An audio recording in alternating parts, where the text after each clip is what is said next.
বিসমিল্লাহির রহমানির রহিম। প্রিয় ভিউয়ার্স, আজকে যে বিষয়টি আমি আলোচনা করে আসতেছি, যে আলোচনার প্রথম পর্ব এবং দ্বিতীয় পর্ব সম্পন্ন করেছি, আজকে তৃতীয় পর্ব।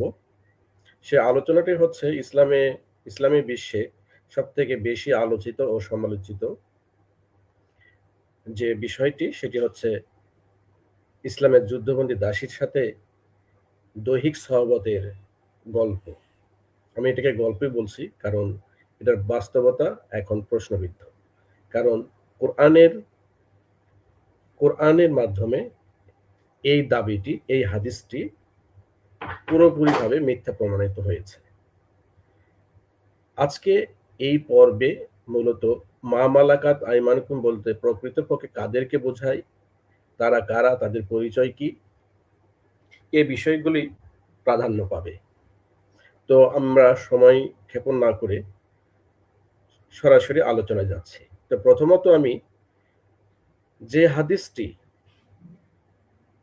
এই এই যে এই দাবিটিকে সামনে এনেছে, সে হাদিসটি আমি প্রথমে আপনাদের সামনে স্ক্রিনে নিয়ে আসব। সেটা হচ্ছে সহিহ মুসলিম শরীফের 3477 নম্বর হাদিস, ইসলামী ফাউন্ডেশন, তৃতীয় খণ্ড। আমরা সেই হাদিসটিতে এখন যাব। আমরা সেই হাদিসটিতে যাচ্ছি।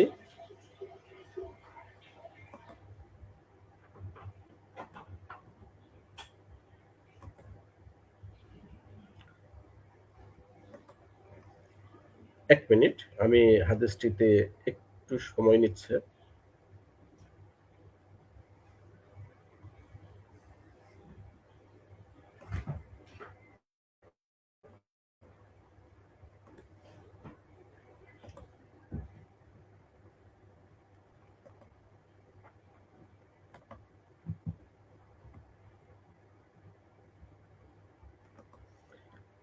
প্রিয় ভিউয়ার্স,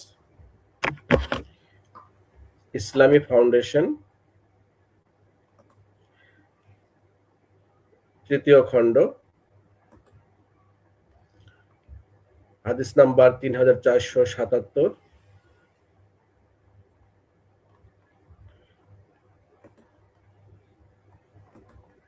আপনাদের সামনে সম্ভবত আপনার স্ক্রিনে দেখতে পাচ্ছেন।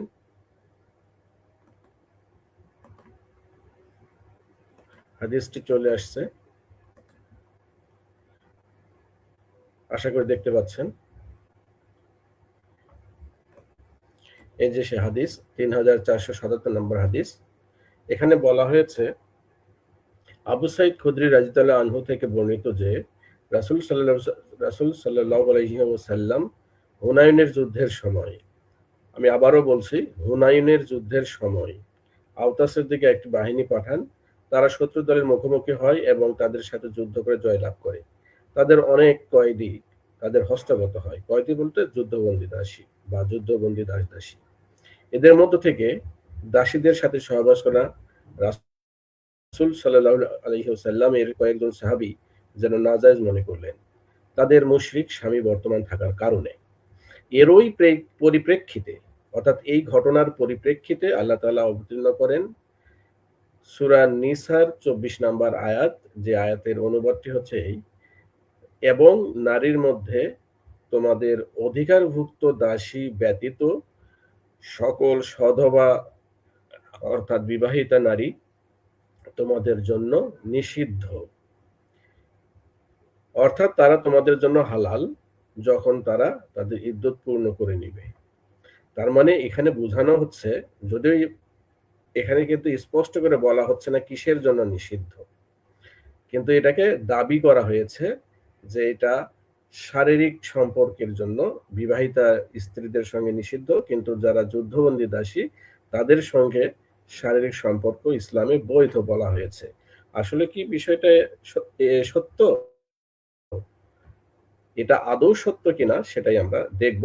এবং আজকে তৃতীয় পর্বে আমি এই তাদের পরিচয় এবং তারা কারাম, প্রকৃতপক্ষে তাদের পরিচয়টা কি, তারা আসলে যুদ্ধবন্দী কি, তারা কি মুশরিক নাকি মুসলিম, সে বিষয়টি আমরা কোরআন থেকে সুস্পষ্ট প্রমাণের মাধ্যমে দেখব।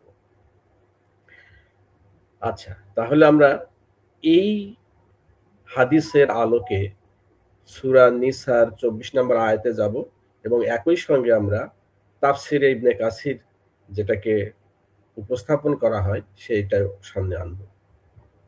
তাহলে আমরা এখন প্রথমে যাব আল কোরআনে।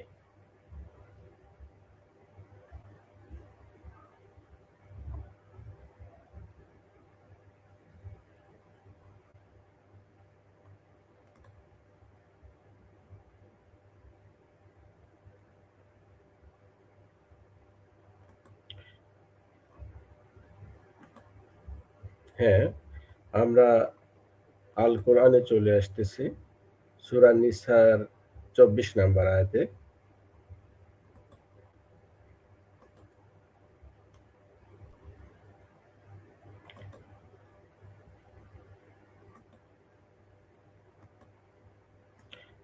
প্রিয় ভিউয়ার্স, আপনারা আমার ভিডিওর শেষ পর্যন্ত সাথে থাকার জন্য বিশেষভাবে অনুরোধ করছি। আপনারা দেখতে পাচ্ছেন অলরেডি স্ক্রিনে চলে আসছে সূরা নিসা এর ২৪ নম্বর আয়াতে আমরা যাচ্ছি।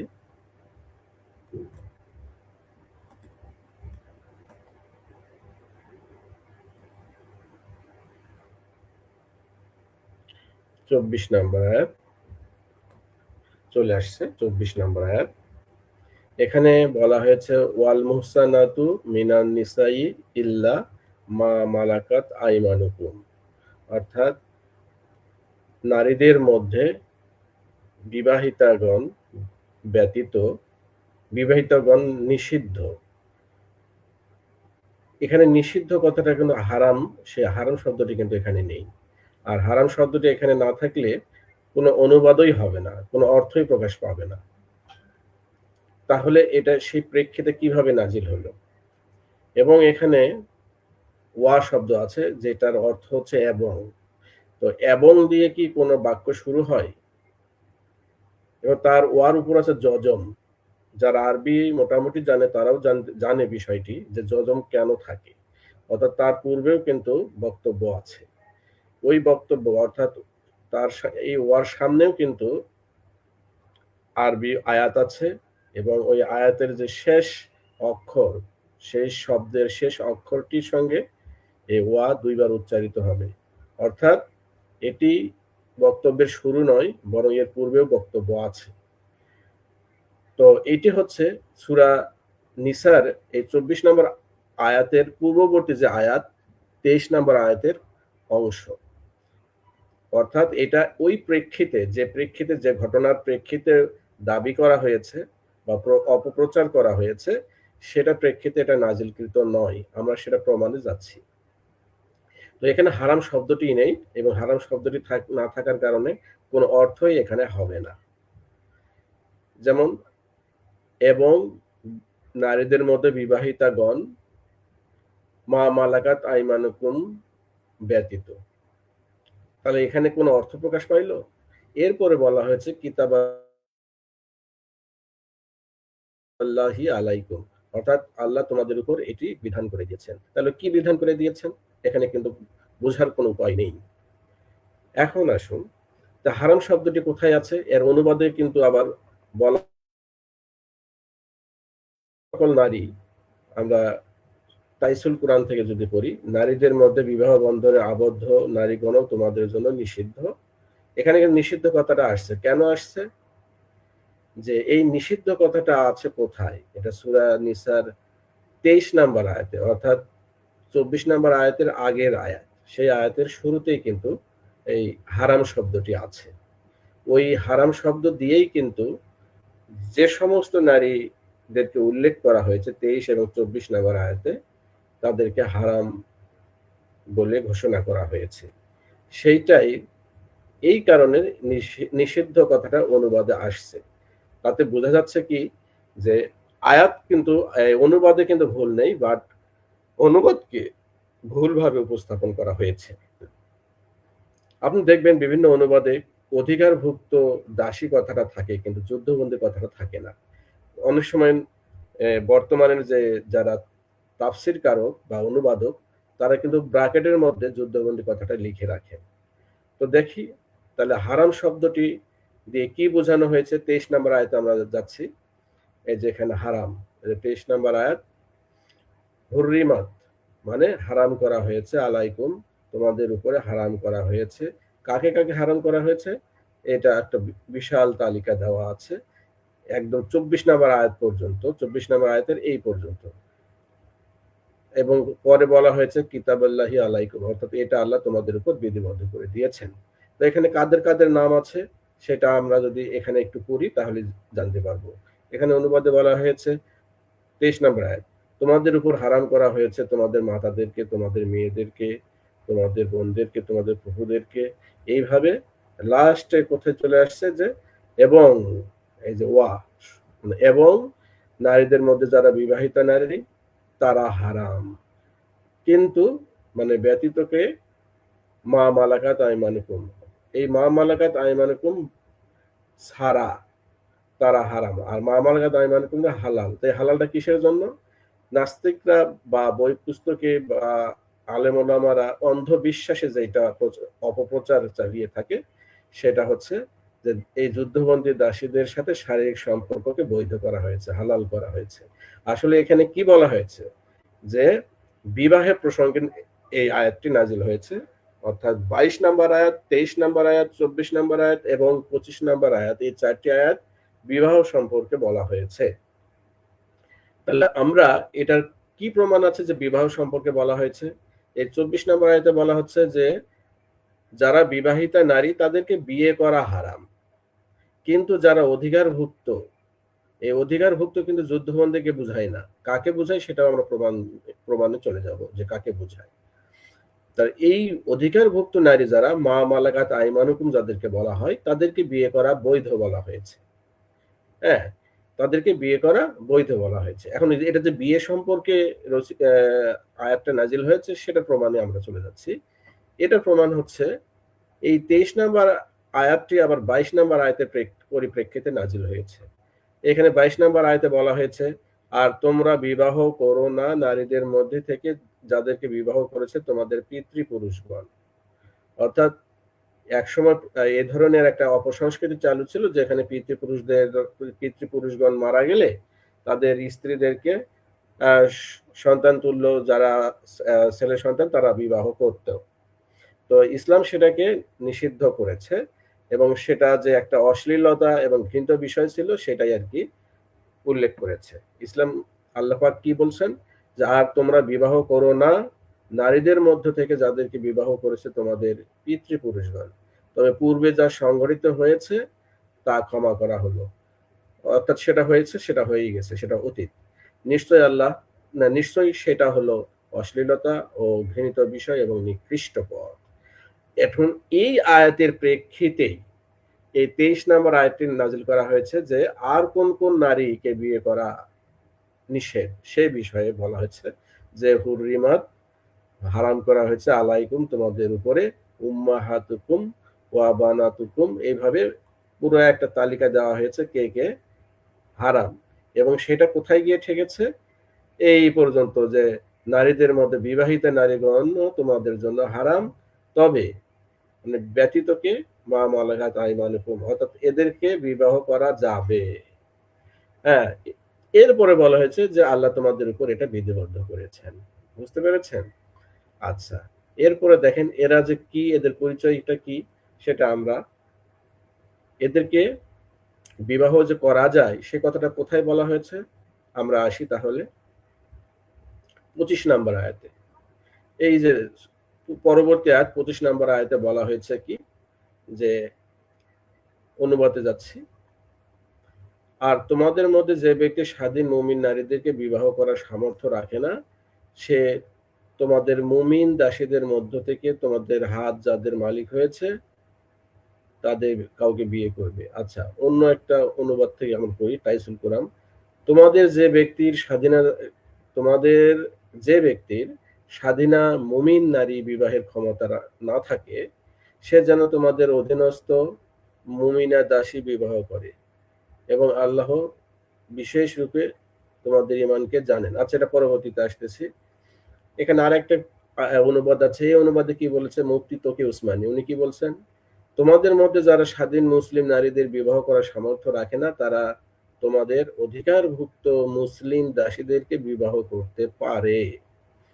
তার মানেটা বুঝলেন, যে এখানে অনুবাদের এই অংশটুকু হচ্ছে ভুল, যে অধিকারভুক্ত মুসলিম দাসী, অধিকারভুক্ত বলতে বোঝানো হয় যুদ্ধবন্দীদেরকে, কিন্তু এখানে অধিকারভুক্ত মুসলিম দাসীদেরকে বিবাহ করতে বলা হয়েছে।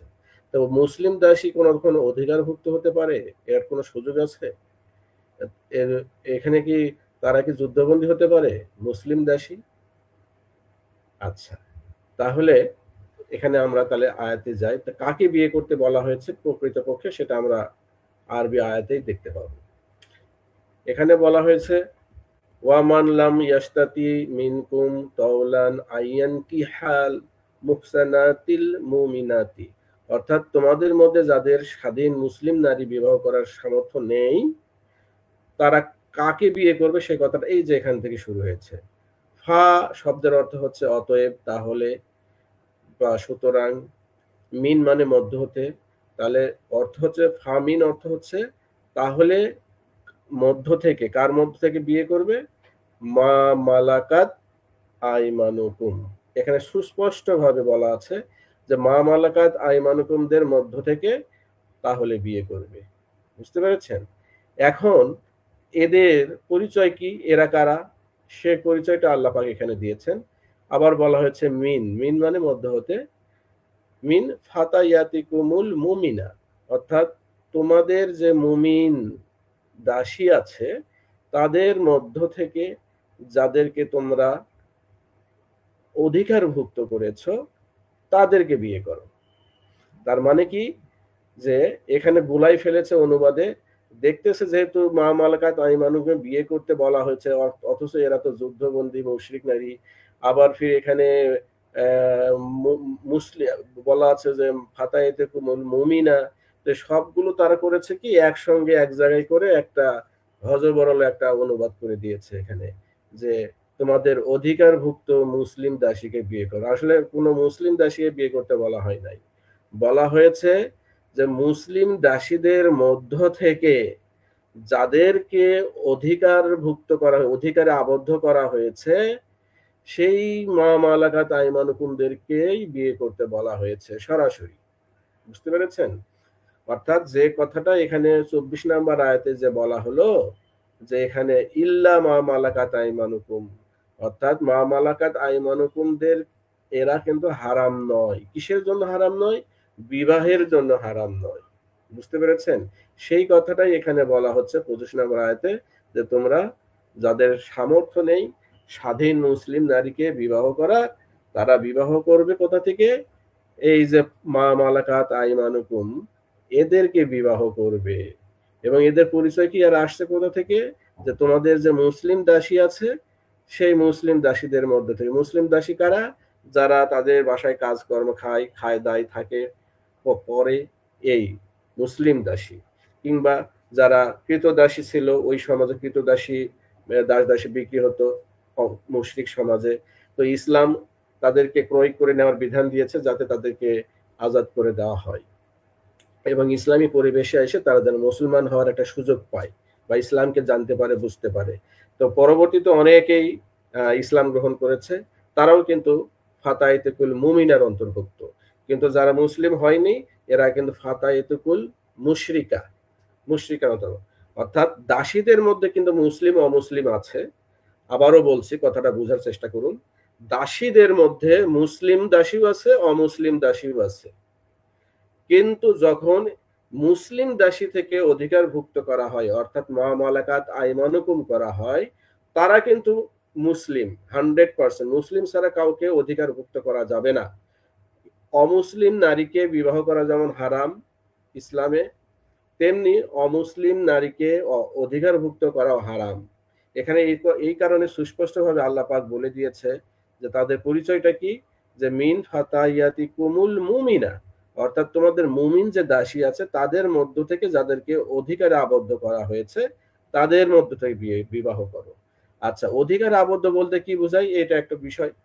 অধিকারে আবদ্ধ বলতে বোঝানো হয়েছে যে ভরণ পোষণ দেওয়ার অঙ্গীকার করা, যে সম্মতির ভিত্তিতে ভরণ পোষণ দেওয়ার অঙ্গীকার করা, অনাগত সন্তানের পিতৃ পরিচয়, তারপর সামাজিক স্বীকৃতি, তারপর সন্তানদের লালন পালন এবং সম্পত্তির অধিকার দেওয়ার যে অঙ্গীকার করা হয়, সেটাই হচ্ছে এই অঙ্গীকারের মাধ্যমে যেভাবে বিবাহ হয়, একজন নারী পুরুষে বিবাহ হয়, ঠিক তদ্রূপ এখানে এই অধিকারভুক্ত করা হয়েছে যাদেরকে, এদেরকে বলা হয় অধিকারভুক্ত স্ত্রী।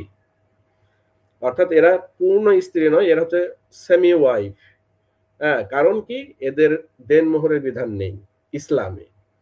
অথচ অমুসলিম সমাজে দেখবেন, যারা হিন্দু, মুসলিম, খ্রিস্টান, বৌদ্ধ, তাদেরকে বিয়েতেও কিন্তু দেনমোহরের বিধান নেই, অথচ সেটাকে বিবাহ বলা হচ্ছে। আর ইসলামে সেটাকে বিবাহ বলা হচ্ছে না, বলা হচ্ছে মা মালাকাত আইমানুকুম। অর্থাৎ বিবাহ হলে ওই বিবাহিত স্ত্রীকে বলা হতো আজওয়াজুকুম, আর যেহেতু এখানে দেনমোহর নাই, সেই কারণে এটাকে বলা হচ্ছে মা মালাকাত আইমানুকুম, অর্থাৎ তোমাদের অধিকারভুক্ত স্ত্রী। আর অধিকারভুক্ত স্ত্রী কিন্তু বিবাহিত স্ত্রী হিসেবে গণ্য নয়। আমি কথাটা আরো সহজ করে বুঝাই দেব এবং প্রমাণ সহ যখন দেখাই দেব তখন আপনাদেরকে বুঝতে আরো সহজ হবে। অধিকারভুক্ত স্ত্রী বলতে বোঝানো হয়েছে যাদেরকে অন্যান্য ধর্মে যেভাবে বিয়ে শাদী করা হয় ভরণ পোষণের মাধ্যমে, ঠিক সেভাবেই এটাকে ভরণ পোষণের মাধ্যমে তাদেরকে অধিকারে আবদ্ধ করা হয়, যে অধিকারের কারণে অন্য কোনো পুরুষের অধিকার থাকে না ওই নারীর উপরে। যেভাবে একজন নারীর সঙ্গে যদি একজন পুরুষের বিবাহ হয়, তখন ওই নারীর উপরে কোনো অন্য পুরুষের যেমন অধিকার থাকে না, শুধুমাত্র তার স্বামীরই অধিকার থাকে, অর্থাৎ স্বামীরই অধিকারে আবদ্ধ সে, সেই জন্য স্বামীর অধিকারভুক্ত বলা যায়। তো একজন স্ত্রী কিন্তু তার স্বামীর অধিকারভুক্ত, তদ্রূপ একজন অধিকারভুক্ত স্ত্রীও যার অধিকারে আসে তার অধিকারভুক্ত, অর্থাৎ উনি ছাড়া অন্য কোনো পুরুষ ওই নারীরকে টাচ করতে পারবে না, এটা হারাম। এর জন্য বলা হয়েছে যে অধিকারভুক্ত স্ত্রী, অর্থাৎ এরা কিন্তু এদেরকে বিবাহ করা যাবে কি কারণে, এরা ইসলামে বিবাহিতা স্ত্রী হিসেবে পরিগণিত নয়, কারণ এদের দেনমোহরের বিধান আল্লাহ পাকের পক্ষ থেকে নেই। সেটা আমরা এখন দেখব যে এদের যে দেনমোহরের বিধান নেই সেটা আমরা কোথায় পাবো।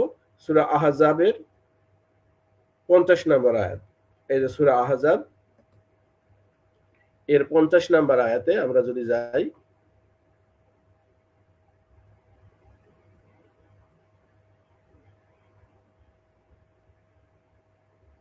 এই যে 49-50, এখানে কি বলা হয়েছে, ইয়া আইয়ুহান নাবিয়্যু, হে নবী, ইন্না আহলালনা, অবশ্যই হালাল করা হয়েছে বা বৈধ করা হয়েছে বা বৈধ করেছি, লাকা, আপনার জন্য, আজওয়াজাকা, আপনার স্ত্রীদেরকে হালাল করা হয়েছে, উল্লাতি আতাইতা উজুরহুন্না, যাদেরকে প্রদান করেছেন মোহর, অর্থাৎ দেনমোহর যাদেরকে প্রদান করেছেন বা ধার্য করেছেন যাদের জন্য, সেই বিবাহিতা স্ত্রীদেরকে হালাল করা হয়েছে। ওয়া মা মালাকাত ইয়ামিনুকা, এবং আপনার যে সধর্মীয়, আপনার যে সধর্মীয় যে যাদেরকে আপনি অধিকারে আবদ্ধ করেছেন তাদেরকেও হালাল করা হয়েছে। ওই যে এক হালাল শব্দ দিয়ে কিন্তু এই দুই নারীকে হালাল বোঝানো হয়েছে। এবং এদের জন্য যে দেনমোহর মাপ সে কথাটা এখানে বলা হয়েছে মিম্মা আফায়াল্লাহু, অর্থাৎ আল্লাহর পক্ষ থেকে বিনা দেনমোহরে, বিনা ব্যয়ে।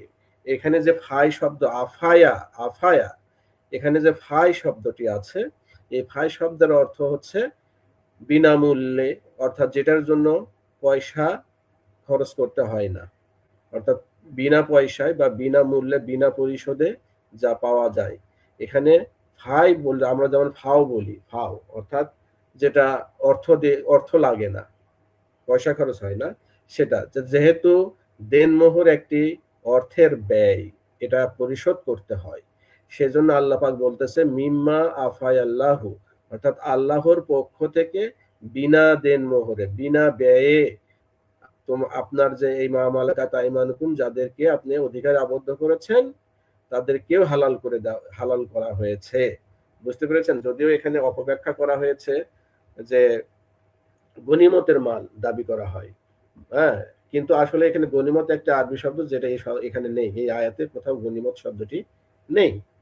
তাহলে এখানে একটা বিষয় দেখার মতো আছে, সেটা হচ্ছে এখানে আইমানুকুম বলা না না বলে এখানে ইয়ামিনুকা বলা হয়েছে। তার মানে এই কা শব্দের অর্থ হচ্ছে আপনার, নবীকে বলা হচ্ছে। আর আপনার স্বধর্মীয়, আচ্ছা ইয়ামিন শব্দের অর্থ হচ্ছে ডান হাত।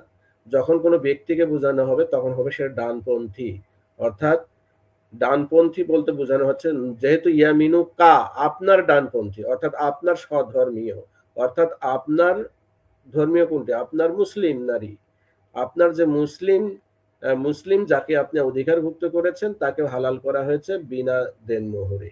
এখানে প্রসঙ্গটা কিন্তু দেনমোহর, এই যে উজুরহুন্না, এই দেনমোহরের মাধ্যমে বিবাহিতা যিনি, তাকে যেমন হালাল করা হয়েছে, তেমনি যে অধিকারভুক্ত তাকেও কিন্তু হালাল করা হয়েছে, এবং বিনা দেনমোহরে, আল্লাহর পক্ষ থেকে বিনা দেনমোহরে। বুঝতে পেরেছেন? আচ্ছা, তাহলে এখন যে ইয়ামিন শব্দের অর্থ যে স্বধর্মীয় বা মুসলিম, এটার প্রমাণ কি? এটার প্রমাণ হচ্ছে সূরা ওয়াকিয়া, সূরা ওয়াকিয়া 27 নম্বর আয়াতে যদি আমরা যাই তাহলে দেখতে পাবো, এই যে 27 নম্বর আয়াত, ওয়া আসহাবুল ইয়ামিনি মা আসহাবুল ইয়ামিন। এই যে দেখেন, এর অর্থ কি হয়েছে? আর ডান দিকের দল কত ভাগ্যবান, ডান দিকের দল, অর্থাৎ ডান দিকের দল যারা ডান হাতে তাদের আমল নামা পাবে, অর্থাৎ মুসলিমদেরকে বোঝানো হয়েছে, মুমিনা যারা তাদেরকে বোঝানো হয়েছে, যে ডান মুমিনা আর কি, যারা ডান দিকের দল কত ভাগ্যবান ডান দিকের দল, অর্থাৎ এই ডান হাত বলতে বোঝানো হচ্ছে ডান দিক। হ্যাঁ, যেহেতু ব্যক্তি বোঝানো হচ্ছে এখানে ডানপন্থী বা স্বধর্মীয় অর্থাৎ মুসলিম, তাদেরকে বোঝানো হচ্ছে। বুঝতে পেরেছেন? আর এইটারে যখন 41 নাম্বার আয়াতে বলা হয়েছে, এই যে 41 নাম্বার আয়াতে কি বলা হয়েছে, যে আর বাম দিকের দল কত হতভাগ্য, বাম দিকের দল, এই বাম দিকের দল কারা, এটা বলার অপেক্ষা রাখে না। এখানে বলা হয়েছে ওয়া আসহাবু শিমালি মা আসহাবু শিমাল, এই শিমাল অর্থ হচ্ছে বামপন্থী। বুঝতে পেরেছেন? তো তাহলে আমরা কি পেলাম? সূরা আহজাবে যাদেরকে বলা হয়েছে যে আল্লাহ মা মালাকাত ইয়ামিনুকা, এটা হচ্ছে যে মুসলিম নারী যাদেরকে অধিকারভুক্ত করা হয়েছে এবং তাদেরকে হালাল করা হয়েছে বিনা দেনমোহরে। বুঝতে পেরেছেন? তাহলে আমরা এখন আবার 25 নাম্বার আয়াতে যাচ্ছি।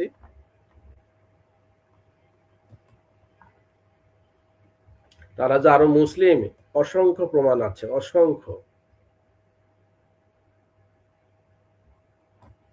আচ্ছা, তারপরে আমরা আমরা শেষ করলাম এরকম সূরা নিসার 25 নম্বর আয়াতে কোথায় শেষ করছি?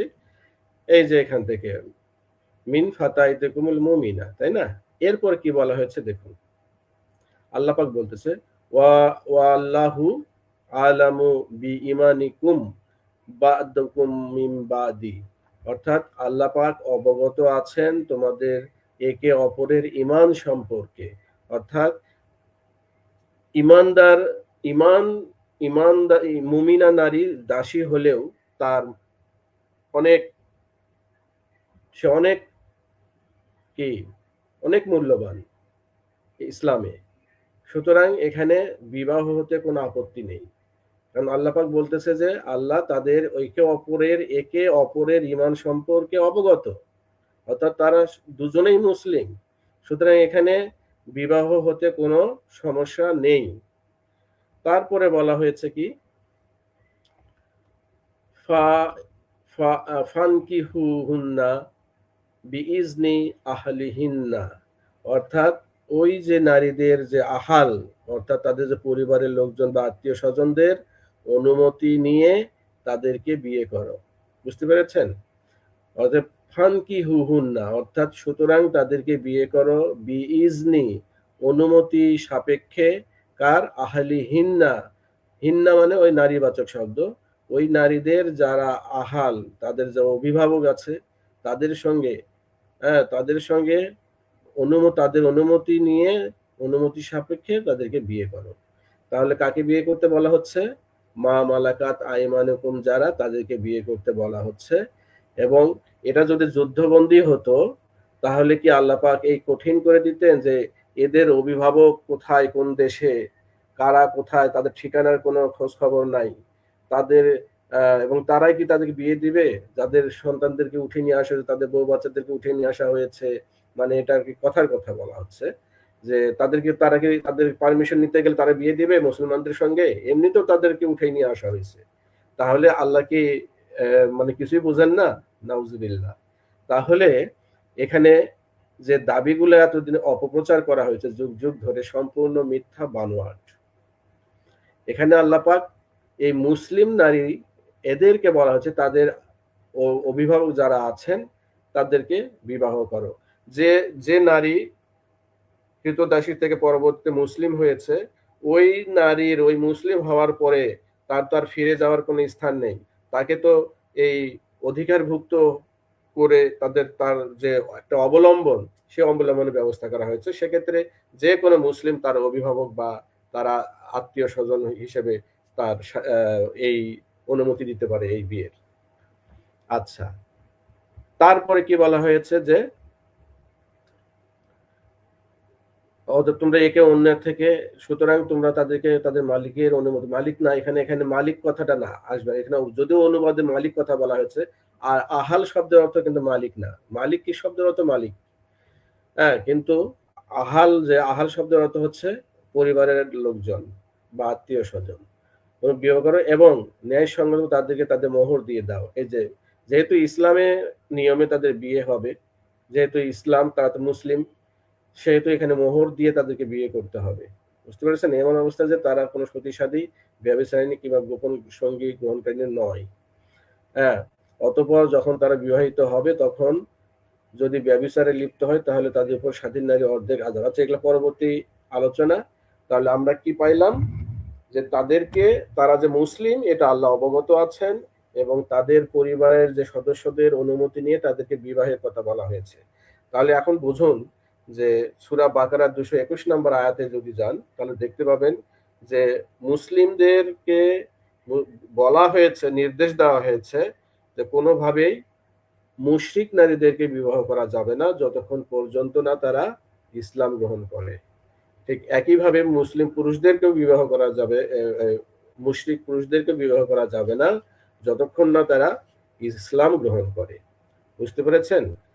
সূরা, তারপরে আপনার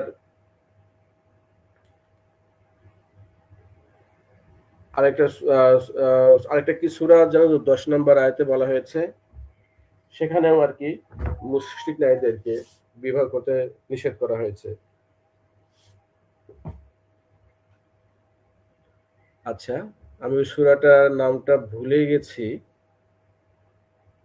সূরা মুমতাহিনা, সূরা মুমতাহিনা 10 নম্বর আয়াতটা খেয়াল করে দেখবেন, সেখানেও মুশরিক নারীদেরকে বিবাহ করতে নিষেধ করা হয়েছে। আচ্ছা, এখন আসুন 24 নম্বর আয়াতে আমরা যদি আবার যেতে চাচ্ছি, 24 নম্বর আয়াত, যেখানটা শেষ করলাম সেখানটা দেখি। কিতাবাল্লাহি আলাইকুম, এই যে এরপরে কি বলা হয়েছে দেখুন, ওয়া উহিল্লা লাকুম মা ওয়ারায়া জালিকুম। আচ্ছা, এখানে কি বলা হচ্ছে যে যাদেরকে নিষিদ্ধ করা হয়েছে বিবাহের জন্য তারা ব্যতীত অন্যান্য নারীগণকে হালাল করা হয়েছে। এই যে এখানে এরা ছাড়া সকল নারীকে তোমাদের জন্য হালাল করা হয়েছে। এখন হালাল করা হয়েছে যখন, এখন যদি আমি ধরেই নেই কথার কথা যে হালাল বলতে বোঝানো হয়েছে যে তাদের সঙ্গে যৌন সম্পর্ক করা, তাহলে এরা ছাড়া, অর্থাৎ যাদেরকে নিষিদ্ধ করা হয়েছে এরা ছাড়া সকল নারীকে তোমাদের জন্য হালাল করা হয়েছে। তার মানে কি সকল নারীকে কি ওই কাজের জন্য হালাল করা হয়েছে? নাউজুবিল্লাহ। এখন দেখুন, তোমরা তাদের অর্থের বিনিময়ে তাদেরকে চাইবে বিবাহ করে অবৈধ যৌনাচারে লিপ্ত হওয়ার জন্য নয়। অর্থাৎ তার অর্থের বিনিময় মানে দেনমোহরের মাধ্যমে। সুতরাং তাদের মধ্যে তোমরা যাদেরকে ভোগ করেছো তাদেরকে তাদের নির্ধারিত মোহর দিয়ে দাও। এই যে মোহর দিয়ে দিতে বলা হচ্ছে। আর নির্ধারণের পর, অর্থাৎ মোহর নির্ধারণের পর যে ব্যাপারে তোমরা পরস্পর সম্মত হবে তাতে তোমাদের কোনো অপরাধ নেই। অর্থাৎ মোহরের যে অংশটুকু যদি কেউ সম্মত হয় যে এই অংশ দেওয়া লাগবে না, তাতে কোনো সমস্যা নেই। নিশ্চয়ই আল্লাহ মহাজ্ঞানী প্রজ্ঞাময়। তার মানে কি, এখানে কাকে বিয়ে করার কথা বলা হয়েছে? বিয়ে করার কথা বলা হয়েছে মা মালাকাত আইমানুকুমকে। এবং তাদেরকে কিভাবে বিয়ে করতে হবে? একেবারে দেনমোহর দিয়ে। বিয়ে করতে গেলে দেনমোহর দিয়েই করতে হবে। আর যদি অধিকারভুক্ত হিসেবে রাখতে চায় তাহলে দেনমোহরের দরকার নেই। কিন্তু ভরণ পোষণ, সন্তানের পিতৃ পরিচয়, তার লালন পালন, সামাজিক স্বীকৃতি, তারপর সম্পদের অংশীদার, সবকিছু দিতে হবে। এখন একটা সবচেয়ে বড় বিষয় হলো যে সম্পদের অংশীদার দেয়, এর প্রমাণটা কি? হ্যাঁ, আপনারা খেয়াল করুন, এখানে এই যে মা মালাকাত আইমানুকুম, এখানে আইমান শব্দটার অর্থই হচ্ছে যে অঙ্গীকার করা। আইমান শব্দের অর্থ কি? অঙ্গীকার করা। এখানে কতখানি ভুল লেখছে দেখেন, আপনাদের এই যে বাংলা লেখা দেখাচ্ছি, আইমানুকুম, তোমাদের ডান হাত লেখছে, আর ব্র্যাকেটে লেখছে যুদ্ধবন্দিনী, তাই না? আপনারা দেখবেন যে ভুলটা কোথায়, কিভাবে ভুল করেছে সেটা আমি প্রমাণ দিয়ে দেখাবো। এখানে হয়তো আপনারা দেখতে পাচ্ছেন যে বাংলায় লেখা আছে তোমাদের ডান হাত, আইমানুকুম। এখানে আইমানুকুম মানে ডান হাত না, ইয়ামিন মানে হচ্ছে ডান হাত, ইয়ামিন। এখানে কিন্তু আইমান আছে। আইমান এক জিনিস, আইমান শব্দটি আসছে ইমান শব্দ থেকে। হ্যাঁ, ইমানও কিন্তু একটা অঙ্গীকার বাচক শব্দ, ইমান। অর্থাৎ মুখে ইমান আনলে হবে না, এটা একদম এক ধরনের শপথ করার মতো, এক ধরনের অঙ্গীকার করার মতো যে আল্লাহ ছাড়া কোনো হুকুমদাতা নেই, আল্লাহ ছাড়া কোনো আনুগত্যের মালিক নাই, আল্লাহ ছাড়া মানে আল্লাহ মানে কোনো শিরক মুক্ত একমাত্র ইবাদত আল্লাহর জন্য, এইরকম যে অঙ্গীকার করা ছাড়া কোনো মৌখিক কথায় কিন্তু ইমান হবে না। সেটাই হচ্ছে সেই ইমান শব্দ থেকেই আসছে আইমান। অর্থাৎ আইমান মানে অঙ্গীকার করা, আর আইমানুকুম মানে তোমাদের অঙ্গীকার, তোমাদের কৃত অঙ্গীকার। তাহলে এটা প্রমাণ নেই, প্রমাণে আমরা চলে যাই। তাহলে আমরা এই যে সূরা নিসারী 33 নম্বর আয়াতে যদি যাই তাহলে আমরা এটার প্রমাণ পাই যাব। 33 নম্বর আয়াত চলে আসছে, 33 নম্বর আয়াত। এই যে এখানে দেখেন, এখানে কি বলা হয়েছে? আর আমি প্রত্যেকের জন্য নির্ধারণ করেছি উত্তরাধিকারী, পিতামাতা ও নিকট আত্মীয় স্বজন যা রেখে যায়। যা রেখে যায় মানে কি? যে সম্পত্তি রেখে যায়। আর যাদের সাথে তোমরা চুক্তি করে, চুক্তি মানে কি? যাদের সাথে তোমরা অঙ্গীকার করেছো তা থেকে তাদেরকে দিয়ে দাও। হুম, সুতরাং তোমরা তাদেরকে তাদের অংশ দিয়ে দাও তা থেকে। অংশ দেওয়া মানে কিসের অংশ? সম্পত্তির অংশ দিয়ে দাও।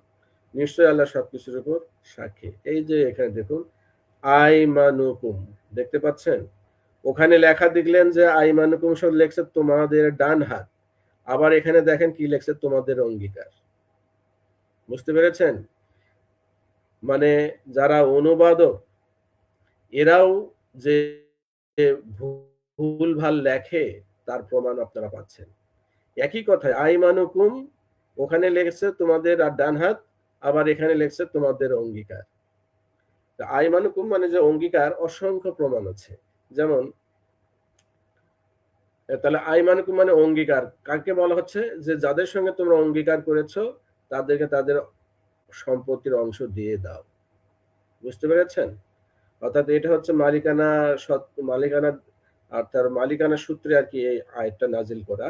যে এখানে বলা হয়েছে যে পিতামাতা ও নিকট আত্মীয় বর্গ যে সম্পদ রেখে যায় তার প্রতিটিতে আমি কিছু ওয়ারিশ নির্ধারণ করেছি। আর যাদের সাথে তোমরা চুক্তিবদ্ধ হয়েছে, চুক্তিবদ্ধ মানে অঙ্গীকারাবদ্ধ হয়েছে, তাদেরকে তাদের অংশ প্রদান করো। নিশ্চয় আল্লাহ সর্ব বিষয়ে সাক্ষী। বুঝতে পেরেছেন? তে কাকে অংশ প্রদান করতে বলা হয়েছে? যাদের সঙ্গে অঙ্গীকার করা হয়েছে, আইমানুকুম। এখন দেখি আরো একটা প্রমাণে চলে যাই, যেমন সূরা নাহল, সূরা নাহল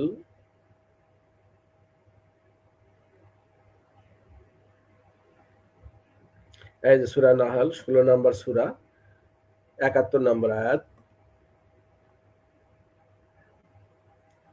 এই যে 71 নম্বর আয়াতে এখানে কি বলা হয়েছে ভালো করে খেয়াল করবেন। এখানে কিন্তু এই যে দেখেন মা মালাকাত আইমানুহুম লেখা আছে, মা মালাকাত আইমানুহুম অর্থাৎ তাদের অধিকারভুক্ত স্ত্রী। বুঝতে পেরেছেন? এদেরকে কি বলা হয়েছে দেখেন। আমরা তাইসুল কোরআন থেকে পড়ি। রিজিকের ব্যাপারে, রিজিক বলতে সম্পদের কথা বলা হচ্ছে। যে সম্পদের ব্যাপারে, রিজিকের ব্যাপারে আল্লাহ তোমাদের মধ্যে কাউকে কারো উপর প্রাধান্য দিয়েছেন, অর্থাৎ কাউকে বেশি সম্পদ দিয়েছেন, কাউকে কম দিয়েছেন, কাউকে কিছুই দেননি। যাদেরকে প্রাধান্য দেওয়া হয়েছে অর্থাৎ যাদেরকে সম্পদ দেওয়া হয়েছে তারা তাদের সম্পদ থেকে বা রিজিক থেকে তাদের অধীনস্থ গোলাম চাকর বাকর। এখানে মা মালাকাত আইমানুকুম এর অর্থ করেছে কি চাকর বাকর। যেহেতু দেখা যাচ্ছে যে এদেরকে সম্পত্তি দেওয়ার কথা বলতেছে, তাহলে এরা তো মনে করে মা মালাকাত আইমানুকুম মানে হচ্ছে যুদ্ধবন্দী দাসী। যুদ্ধবন্দী দাসীদের আবার যখন দেখতেছে যে সম্পত্তি দেওয়ার কথা বলতেছে, তখন কিন্তু আর যুদ্ধবন্দী লেখে নাই, লিখছে কি চাকর বাকর গোলাম। বুঝতে পেরেছেন? এত চাকর বাকর গোলামকে কি সম্পত্তি দেয়? মানে কি লিখতে কি লেখে এরা। আর মূল যে আরবি সেখানে যে কি বলা আছে আর তারা যে কি লেখে প্রচার করে অপপ্রচার করে, সম্পূর্ণরূপে ওই যে ওই হাদিস থেকে এবং ওই তাফসিরে ইবনে কাসিরের ওই মাত্র অংশটুকু থেকে তারা মোটিভেটেড হয়ে গেছে। যে কারণে ওইভাবে যেখানে যেভাবে লেখা লাগে তারা সেখানে সেভাবেই লিখছে। তারপর আবার আমাকে মনে করবেন না যে আমি হাদিস বিরোধী, এটা মনে করার কোনো সুযোগ নেই। কারণ হাদিস যেটা বিরুদ্ধে যায় সেটাকে বিরুদ্ধে বলতেই হবে। যেটা কোরআনের বিরুদ্ধে যাচ্ছে যে হাদিস, সেটাকে অবশ্যই কোরআন বিরোধী হাদিস বলতেই হবে, এবং না বললে তার ইমানই নষ্ট হয়ে যাবে, গোপন করা হবে। তো এই ঝুঁকি আমি নিতে পারবো? আচ্ছা, তারপর কি বলা হয়েছে? তারা অধীনস্থ চাকর গোলামকে, অর্থাৎ তারা তাদের মা মালাকাত আইমানুকুমদেরকে এমন ভাবে ভাগ করে না, অর্থাৎ ওই সম্পদ প্রদান করে না যাতে তারা, এখানে ফিরিয়ে দেয় না বলা আছে, কিন্তু আসলে কিন্তু প্রদান করে না যাতে এক্ষেত্রে তারা সমান হয়ে যায়। অর্থাৎ আল্লাহ পাকের বিধান হচ্ছে এই মা মালাকাত আইমানুকুম তাদেরকেও সেই পরিমাণ সম্পদ দিতে হবে যে পরিমাণ সম্পদ দিলে সমান সমান ভাগ বন্টন হবে, সেইটা সমান হয়ে যায়। তবে কি তারা আল্লাহর অনুগ্রহ অস্বীকার করে? এখানে আল্লাহ এখানে একটু ক্ষোভ প্রকাশ করেছেন যে তারা এইভাবে দেয় না। তৎকালীন সমাজেও কিন্তু যারা অধিকারভুক্ত স্ত্রী, সাধারণত তারা অসহায় নারী, কেউ দাসী থেকে আসে, কেউ দাসী ছাড়াও অসহায় অবস্থা থেকে আসে। সুতরাং তারা যখন অসহায় স্ত্রী অধিকারভুক্ত স্ত্রী হিসেবে থাকে, তখন সম্পত্তির ক্ষেত্রে দেখা যাচ্ছে যে কার্পণ্য করে, কৃপণতা করে, কম বেশি করে।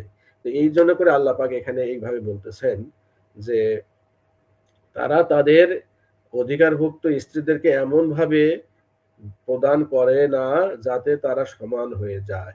তবে কি তারা আল্লাহর অনুগ্রহ অস্বীকার করে? এখানে আল্লাহ এইভাবে বলতেছে। হ্যাঁ, তাহলে সূরা রুমের 28 নম্বর আয়াতেও এইভাবেই বলা হয়েছে। আল্লাহ পাক তাদের প্রশ্ন করছে যে তারা কি সম্পত্তি পাবার অধিকার নাই, বা তারা কি সমান অধিকার পায় না? এবং আমরা তাহলে সেখানে যাই, সেখানে কি বলা আছে একটু দেখি, শর্ট করে দেখাচ্ছি। সূরা রুম, সূরা রুম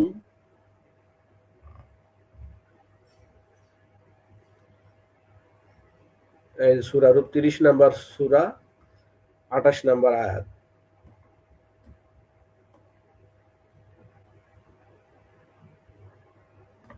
এই যে 28 নম্বর আয়াতে কি বলা হয়েছে? এই যে এখানে মা মালাকাত আইমানুকুম, দেখেছেন? মা মালাকাত আইমানুকুম এখানে আছে। এদের সম্পর্কে আল্লাহ কি বলছে সেটা দেখি। তিনি তোমাদের জন্য তোমাদের মধ্য থেকে একটি উপমা বর্ণনা করেছেন। আমি তোমাদেরকে যে রিজিক দিয়েছি তাতে তোমাদের অধিকারভুক্ত দাস দাসীরা কি অধিকারভুক্ত দাস দাসী, মা মালাকাত আইমানুকুম মানে কি দাস দাসী উভয়ে? কখন কি লিখছে? অধিকারভুক্ত দাসী, দাসী তো তারা না। যখন তারা দাসী থেকে অধিকারভুক্ত হয় তখন তো আর দাসী থাকে না। যখন আপনি কোনো মামাতো বোনকে বিয়ে করবেন তখন বিয়ের পরে কি সে মামাতো বোনই থাকবে নাকি স্ত্রী হবে? তো তদ্রূপ এখানে যখন দাসী থেকে যখন ভরণ পোষণ দিয়ে অধিকারভুক্ত করা হয় তখন তারা আর দাসী থাকে না, অধিকারভুক্ত দাসী বলা যাবে না। তখন তারা মা মালাকাত আইমানুকুম হয়ে যায়, অর্থাৎ ফাতাইয়াতিকুম থেকে হয়ে যায় মা মালাকাত আইমানুকুম। বুঝতে পেরেছেন? কোরআন আল্লাহ পাক কোথাও অধিকারভুক্ত নারীদেরকে দাসী বলেন নাই, বলা হয়েছে মা মালাকাত আইমানুকুম, অর্থাৎ তোমাদের অধিকারভুক্ত স্ত্রী, অর্থাৎ এই তাদেরকে শুধুমাত্র দেনমোহর দেওয়া হয় নাই, এটা আল্লাহর পক্ষ থেকে বাতিল করা হয়েছে দেনমোহর, কারণ তাদেরকে বিবাহিত স্ত্রী হিসেবে গণ্য করা হবে না, যে কারণে দেনমোহর দেওয়া হয় নাই। যেমন আল্লাহ রসুল মা খাদিজা রাদিয়াল্লাহু আনহাকে বিয়ে করেছিলেন নবুয়তের পূর্বে, তখন কি দেনমোহর দিয়েছিলেন? তখন কি দেনমোহরের ইয়ে ছিল, আইন ছিল, বিধান ছিল? ছিল না। তো যখন বিধান হয়েছে তখনও কি তিনি দেনমোহর দিয়েছেন? না, দেনমোহর দেওয়ার প্রশ্ন আসে না, কারণ তিনি তো তখন থেকেই তার বিবাহিতা স্ত্রী, অর্থাৎ দেনমোহর ছাড়াই তিনি বিবাহিতা স্ত্রী। বুঝতে পেরেছেন? তাহলে কোথায় ছাড়লাম? তারপরে দেখেন তারপরে কি বলেছে, তোমাদের অধিকারভুক্ত স্ত্রীরা কি অংশীদার? এখানে প্রশ্ন করছে, মানে তারা তো আসলে তাদের অধিকারভুক্ত স্ত্রীদেরকে সম্পত্তি পুরোপুরি দিতে কার্পণ্য করে।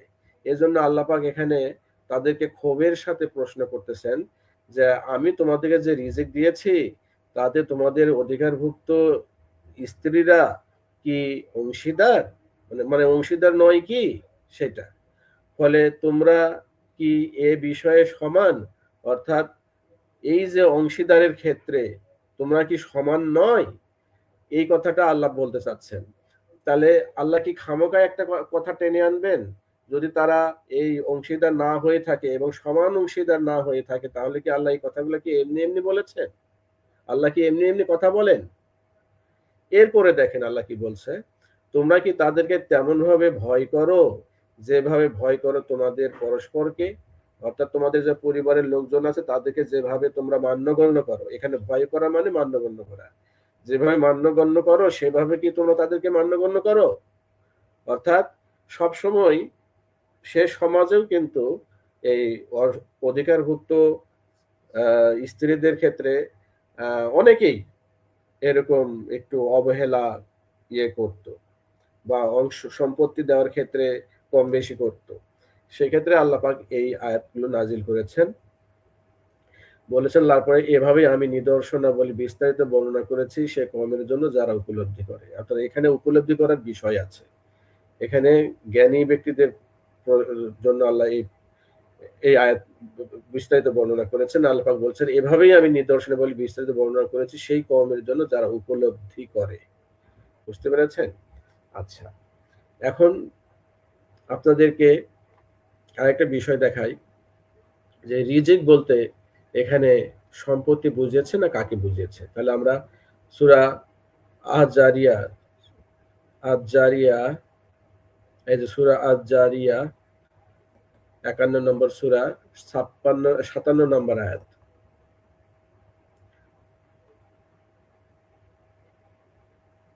এই যে ৫৭ নম্বর আয়াতে আসছে, এখানে কি বলা হয়েছে, আমি তাদের কাছে কোনো রিজিক চাই না, অর্থাৎ আল্লাহ পাক বলছেন আমি তাদের কাছে কোনো রিজিক চাই না, অর্থাৎ সম্পদ চাই না, আর আমি চাই না যে তারা আমাকে খাবার দিবে।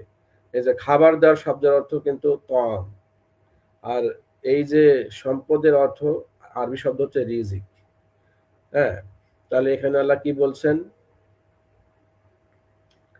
মা উরিদু মিনহুম মিন রিজকি ওয়া মা উরিদু আন ইউতইমুন।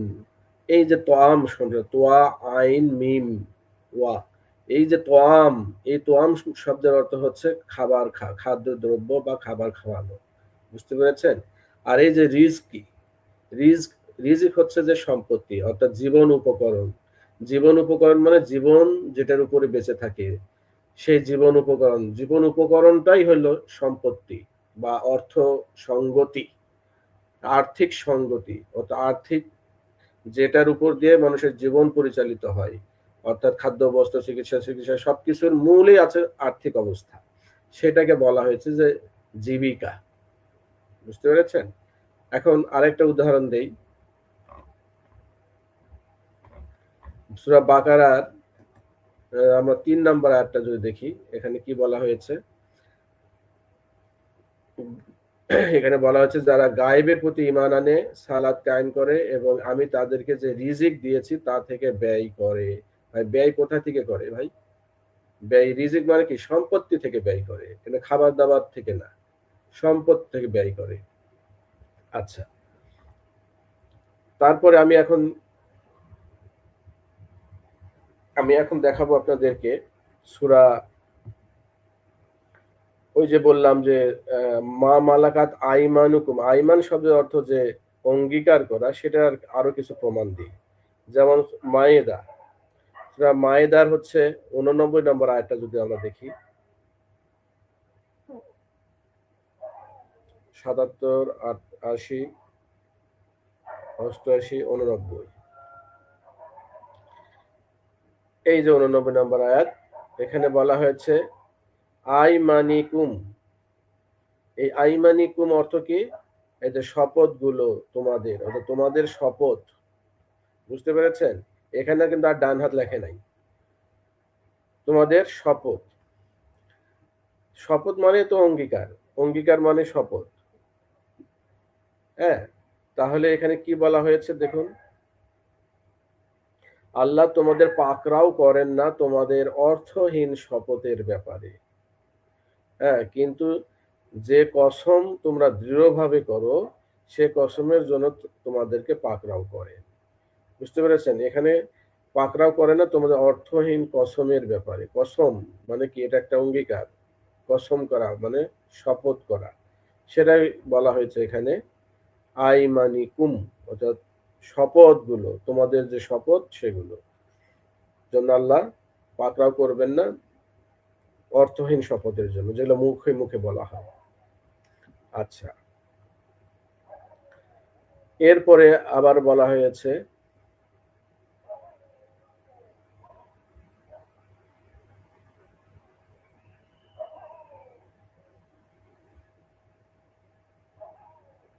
এরপরে আবার বলা হয়েছে যদি আমরা সূরা মুনাফিকুন, মুমিনুন, মুনাফিকুন, আর তাহারিম, মুনাফিকুন এর 2 নম্বর আয়াতে যদি যাই, এখানে কি বলা হয়েছে? তারা নিজেদের শপথকে ঢাল হিসেবে ব্যবহার করে। তাহলে এখানে কি বলা হয়েছে? এই যে আইমানাহুম, আইমানাহুম, হুম মানে তাদের, আর আইমান মানে অঙ্গীকার, এই যে তাদের শপথ গুলোকে, অর্থাৎ ঢাল হিসেবে ব্যবহার করে। আইমানাহুম মানে তাদের শপথ বা তাদের অঙ্গীকার, বুঝতে পেরেছেন? আচ্ছা, এরকম অসংখ্য প্রমাণ আছে। এই যে তাহারিম, তাহারিমের 2 নম্বর আয়াত, এখানে কি বলা হয়েছে? তাহারিমের 2 নম্বর আয়াতে, নিশ্চয়ই তোমাদের জন্য শপথ হতে মুক্তির বিধান দিয়েছেন, আর আল্লাহ তোমাদের অভিভাবক এবং তিনি সর্বজ্ঞ। এই যে শপথ, এই শপথ এখানে আইমানিকুম, আইমানিকুম তোমাদের শপথগুলোর, দেখতে পাচ্ছেন? তো এরকম অসংখ্য প্রমাণ আছে যে আইমান শব্দের অর্থ কিন্তু অঙ্গীকার করা বা শপথ করা, কসম করা। অর্থাৎ এই এই অঙ্গীকারটা কিসের অঙ্গীকার? ভরণ পোষণের অঙ্গীকার, সম্পত্তি দানের অঙ্গীকার, অনাগত সন্তানের পিতৃ পরিচয় দেওয়ার অঙ্গীকার, লালন পালনের অঙ্গীকার, সামাজিক স্বীকৃতি দেওয়ার অঙ্গীকার, বুঝতে পেরেছেন? আচ্ছা, এখন প্রশ্ন হলো, তাহলে যুদ্ধবন্দী কথাটা কোথা থেকে আসছে? যুদ্ধবন্দী কথা কি তাহলে কোরআনে নেই? হ্যাঁ আছে, যুদ্ধবন্দির কথা কোরআনে আছে। কোথায় আছে? আমরা তাহলে দেখি যুদ্ধবন্দির আরবি শব্দটা কি। সূরা আনফাল, সূরা আনফালের ৬৭ নম্বর আয়াত যদি আমরা যাই,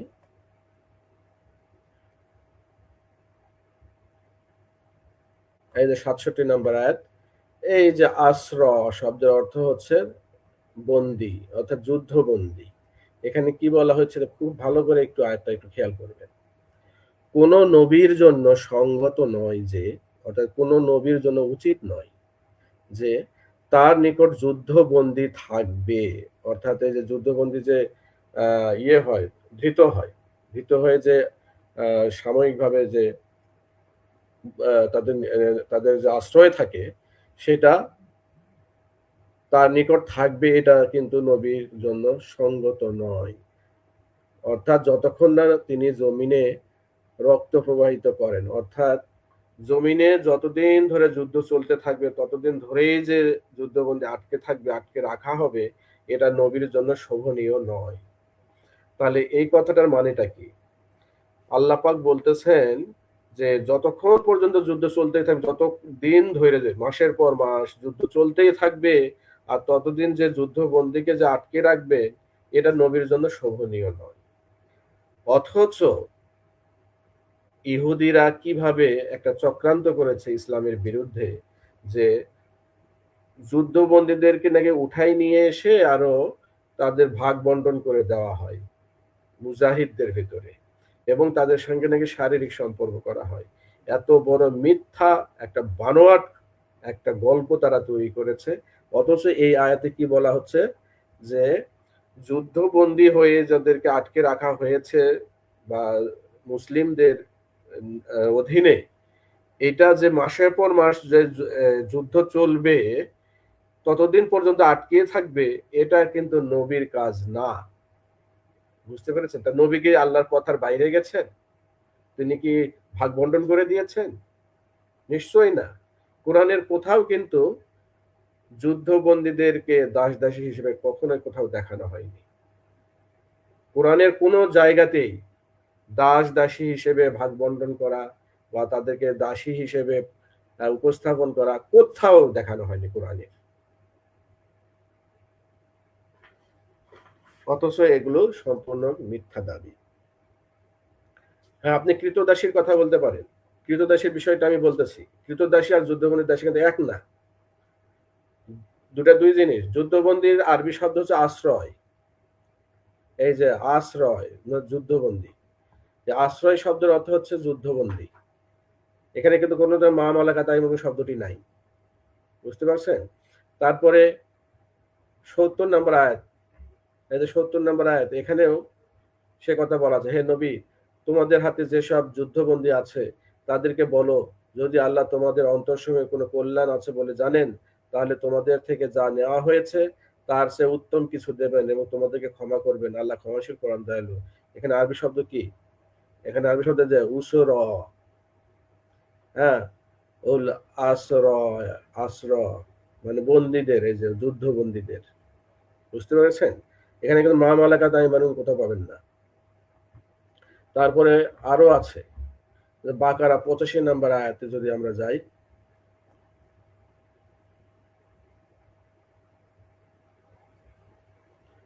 পঁচাশি, এই যে ৮৫ নম্বর আয়াত, এখানে কি বলা হয়েছে? অতঃপর তোমরাই তো তারা যারা নিজেদেরকে হত্যা করছো এবং তোমাদের মধ্য থেকে একটি দলকে তাদের গৃহ থেকে বের করে দিচ্ছ পাপ ও সীমা লঙ্ঘনের মাধ্যমে, তাদের বিরুদ্ধে সহায়তা করছো। আর তারা যদি বন্দী হয়ে, অর্থাৎ যুদ্ধবন্দী হয়ে তোমাদের নিকটে আসে, তোমরা মুক্তিপণ নিয়ে তাদেরকে মুক্ত করো, অথচ তাদেরকে বের করা তোমাদের জন্য হারাম ছিল। তোমরা কি কিতাবের কিছু অংশ ঈমান রাখো আর কিছু অংশ অস্বীকার করো? এই যে কথাটা আছে এখানে, আশ্রয়,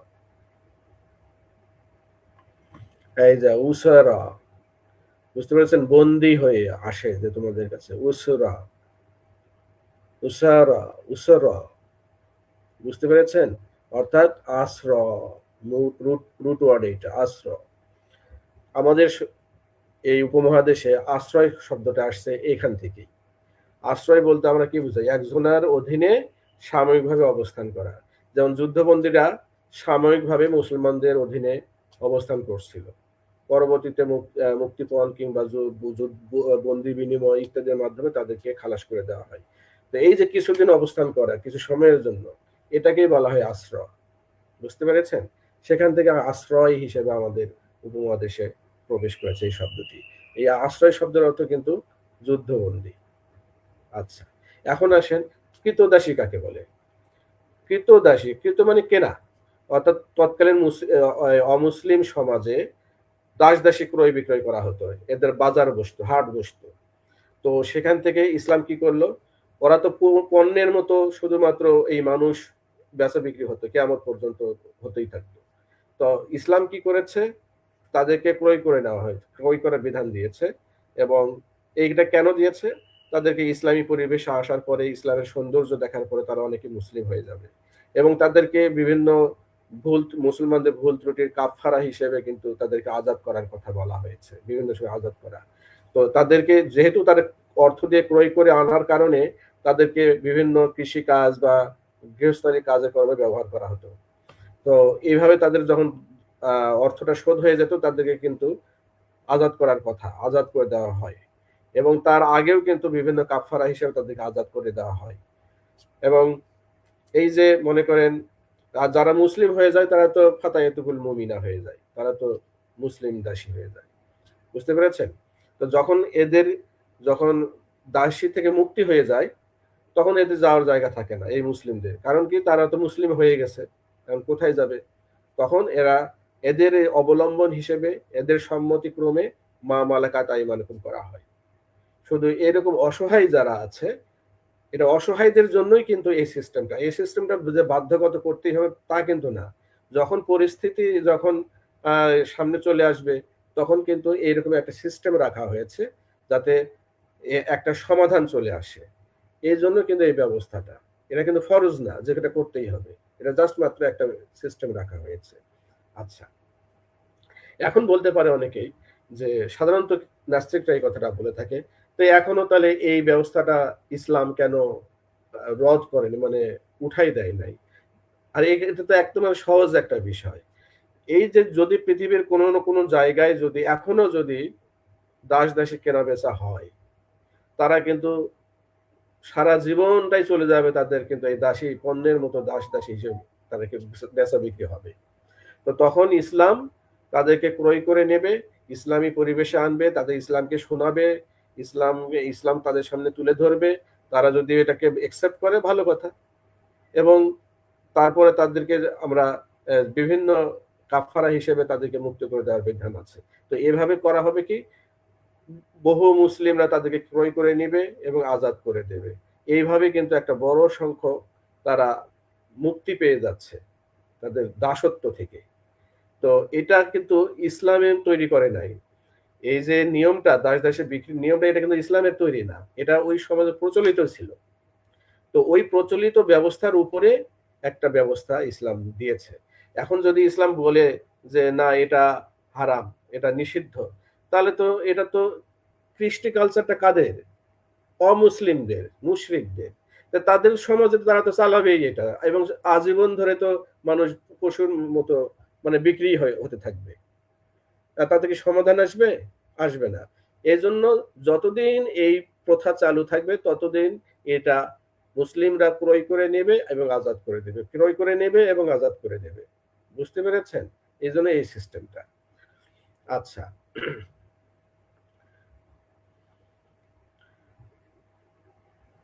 এরপরে আমরা আসব এই যে সূরা নিসার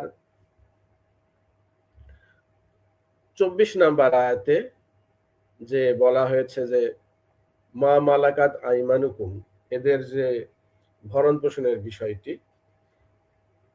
এখানে মারিয়া কিপ্তিয়া নামে একজন আছেন। আমাদেরকে বলা হয় যে মারিয়া কিপ্তিয়া এরকম দাসী ছিলেন, আসলে কিন্তু দাসী বলে কিছুই না। মা মালাকাত আইমানুকুম বলতেই বোঝানো হয়েছে যে অধিকারভুক্ত স্ত্রী যারা পূর্ণাঙ্গ স্ত্রী না, সেমি ওয়াইফ। সেমি ওয়াইফ কিভাবে? যে তাদের জন্য দুইটা পার্থক্য, মেইন পার্থক্য। একটা হচ্ছে যে দেনমোহর তাদের জন্য দেনমোহরের কোনো ব্যবস্থা নেই।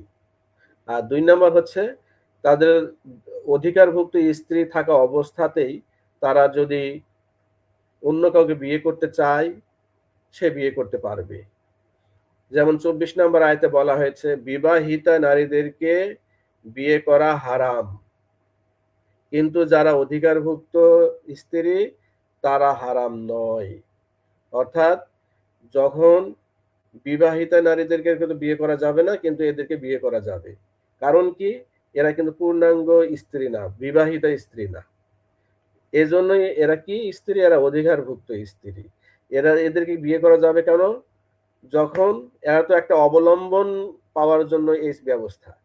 যখন এই অবলম্বনে এসে কারো হচ্ছে দাম্পত্য একটা জীবন গড়ার সময়, একটা দাম্পত্য জীবন লিড করার সময়ে সে যদি তার ভরণ পোষণগুলো যদি না পেয়ে থাকে, সেক্ষেত্রে সে কিন্তু মুক্ত হওয়ার মুক্ত হতে পারে।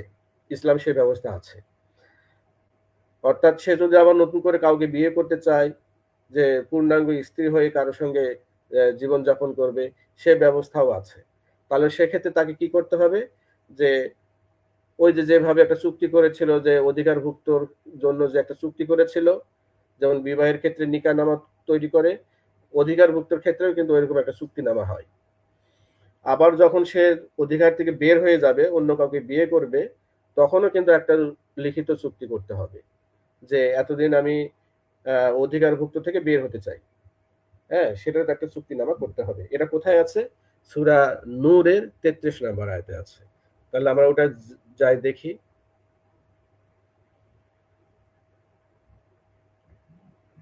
সূরা নূর ৩৩ নম্বর আয়াত।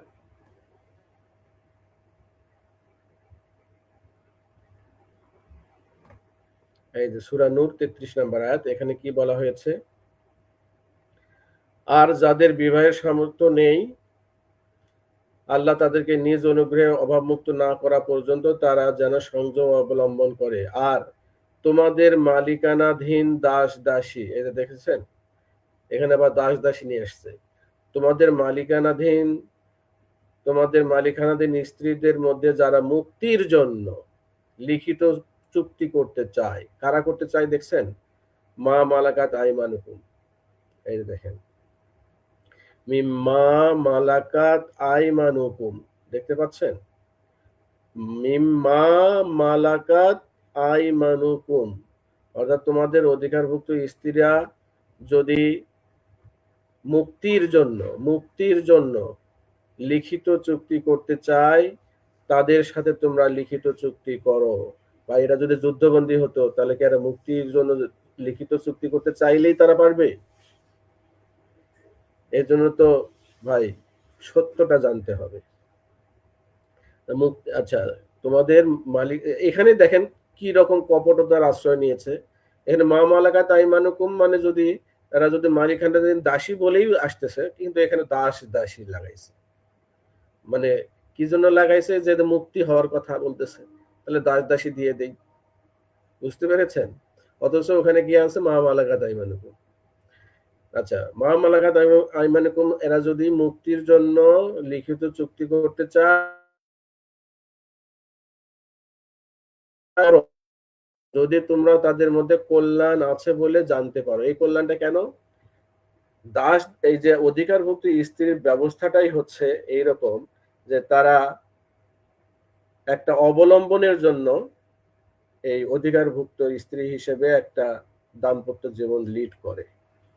কিন্তু যখন তারা দেখবে যে তারা পূর্ণাঙ্গ স্ত্রী হিসেবে কোনো ছেলের সঙ্গে, কোনো মুসলিম পুরুষের সঙ্গে পূর্ণাঙ্গ স্ত্রী হিসেবে, বিবাহিত স্ত্রী হিসেবে তারা যখন জীবনযাপন করতে চাইবে, কিংবা কোনো ভরণ পোষণ যেখানে আছে ঠিক মতো পাচ্ছে না, সম্পত্তি ঠিক মতো পাচ্ছে না, সেক্ষেত্রে তারা লিখিত চুক্তি করতে পারে যে না, আমি এই বন্ধন থেকে বের হয়ে যেতে চাই।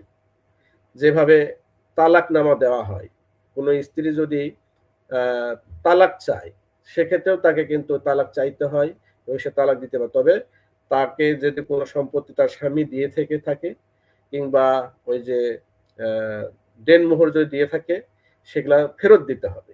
এটা কোথায় আছে? সূরা বাকারা 229 নম্বর আয়াতে আছে। তো অর্থাৎ স্ত্রীরাও কিন্তু তালাক নিতে পারে এবং এটা ইসলামের বিধান আছে। তদ্রূপ এরাও কিন্তু তালাক নিতে পারতেছে।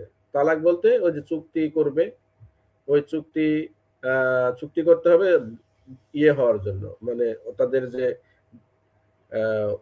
অধিকারের থেকে বের হয়ে আসবে, এসে সে বিয়ে করতে পারে কিংবা নাও করতে পারে, সেটা তার ইচ্ছা। আচ্ছা, তারপরে কি বলা হয়েছে দেখেন, আল্লাহ তোমাদেরকে যে সম্পদ দিয়েছেন তা থেকে তোমরা তাদেরকে দাও, অর্থাৎ ওই নারীদেরকে দাও। এটা কেন বলা হয়েছে? এটা স্ত্রীদেরকে নিয়মই, অর্থাৎ এটা বিবাহিত স্ত্রীদেরকে তালাক দেওয়ার সময় কিন্তু আল্লাহ পাক বলেছেন তার স্বামী, ওই নারীর স্বামীদেরকে, যে তোমরা তোমাদেরকে যে সম্পদ, যে রিজিক দেওয়া হয়েছে, যে সম্পদ দেওয়া হয়েছে তার থেকে তোমরা কিছু দাও। যারা ধনী তারা সেই হিসেবে দিবে, যারা গরিব তারা সেই হিসেবে দিবে। বুঝতে পেরেছেন এটা কোথায় আছে?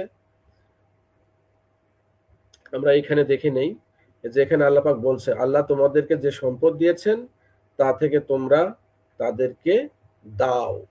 ওই সম্পদ থেকে আর কি তাদেরকে, ওই যে অধিকারভুক্ত স্ত্রী যারা যারা ডিভোর্স নিচ্ছে তাদেরকে সম্পত্তি দিতে বলতেছে। কি জন্য দিতে বলতেছে? এটা কিন্তু এই যে দাম্পত্য জীবন যে গড়ে তুলেছিল এইটার একটা ইয়ে হিসেবে, একটা একটা তার সম্মানার্থে আর কি, তার সম্পদ থেকে একটা উপহার হিসেবে তাকে দেওয়া হচ্ছে। ঠিক তদ্রূপ যেরকম স্ত্রীদের ক্ষেত্রে, বিবাহিত স্ত্রীদের ক্ষেত্রে যেরকম দেওয়া হয়, সেটা আমি আপনাদেরকে দেখাচ্ছি।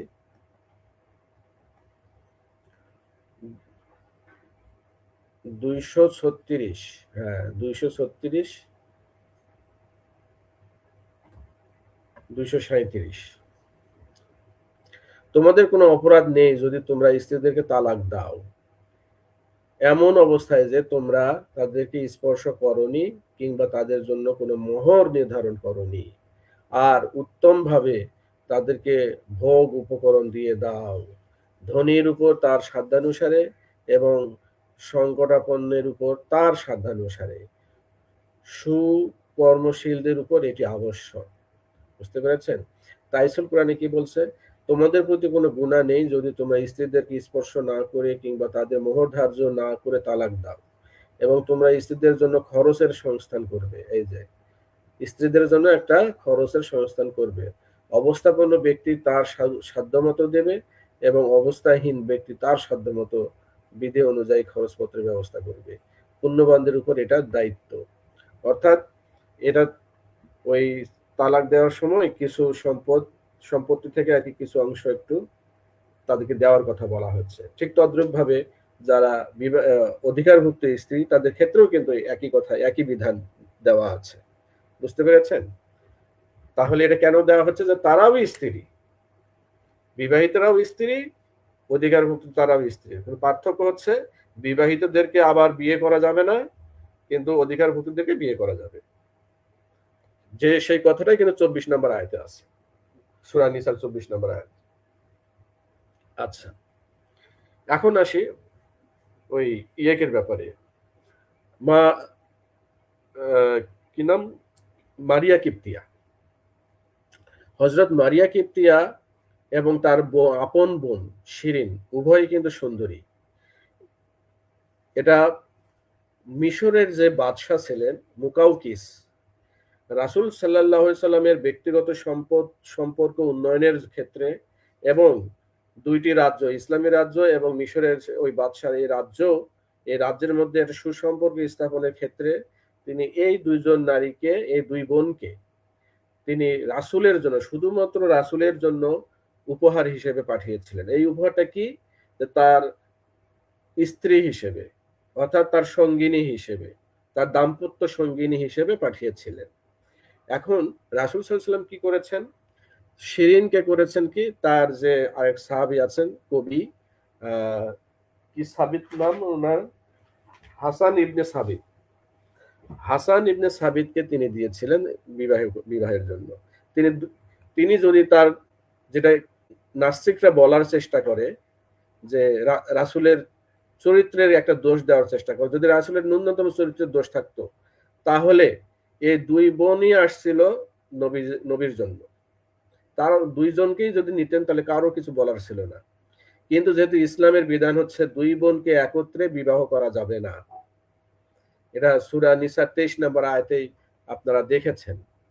সূরা নিসার 23 নম্বর আয়াতে এটা বলা আছে, দুই বোনকে একত্রে বিবাহ করা হারাম।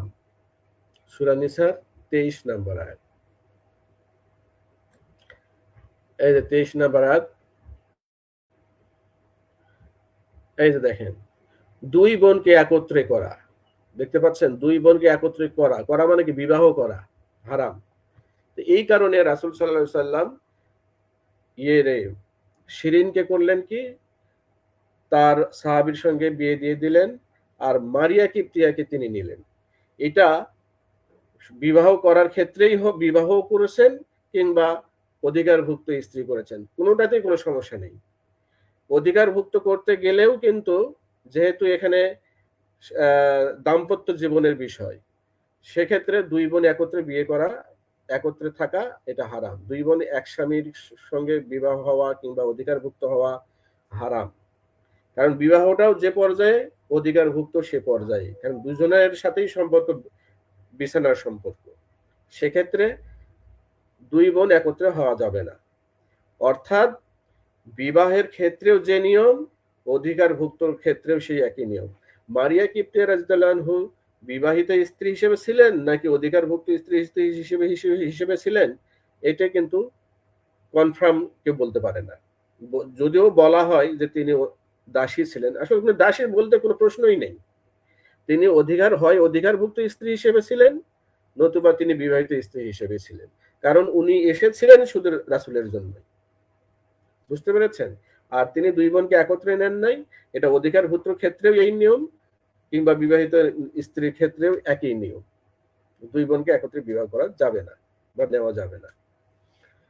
তো যাই হোক, এবং উনি যদি অধিকারভুক্ত হয়েও থাকেন, তার গর্ভে কিন্তু একটা সন্তান আসছিল, নাম ইব্রাহিম, যদিও মারা গেছে। হ্যাঁ, ওই ইব্রাহিম অর্থাৎ পিতৃ, অনাগত সন্তানের পিতৃ পরিচয় এবং সন্তানের লালন পালন, রাসূল সাল্লাল্লাহু আলাইহি ওয়াসাল্লাম তাকে খুব অত্যন্ত মহব্বত করতেন, ইব্রাহিমকে, পুত্র ইব্রাহিমকে। তো এই যে একটা গল্প সাজানো হয়েছে ইসলামের বিরুদ্ধে, ইসলামকে কলঙ্কিত করার কারণে, এবং সেটা তাফসিরে ইবনে কাসিরেও আসছে। এখন আমরা তাফসিরে ইবনে কাসিরে যাব, আপনারা দেখবেন যে সেখানে কি ধরনের বানোয়াট কথাবার্তা বলা হয়েছে, এবং সেখানে কিন্তু বিবাহের প্রমাণও আছে, সে হাদিসও আছে, কিন্তু সেগুলো কিন্তু নেওয়া হয় নাই। শুধুমাত্র নেওয়া হয়েছে কোনটা? ওই হাদিসটা নেওয়া হয়েছে, যেটা একটা মিথ্যা বানোয়াট হাদিস। তো চলেন তাহলে আমরা ওই তাফসিরে ইবনে কাসিরে যাই এখন।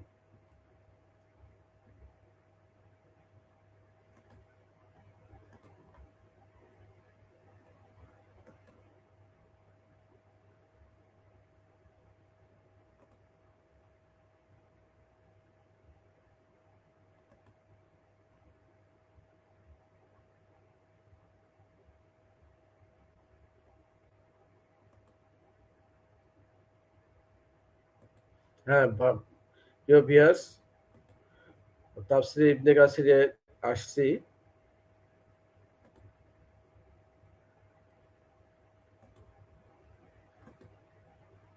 আপনারা হয়তো দেখতে পাচ্ছেন,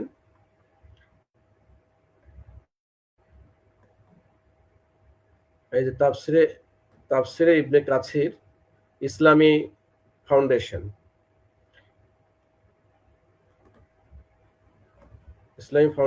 এখানে ওই 24 নাম্বার আয়াতটা এখানে উল্লেখ করা হয়েছে, এবং পরে তাফসিরে কি বলা হয়েছে দেখি।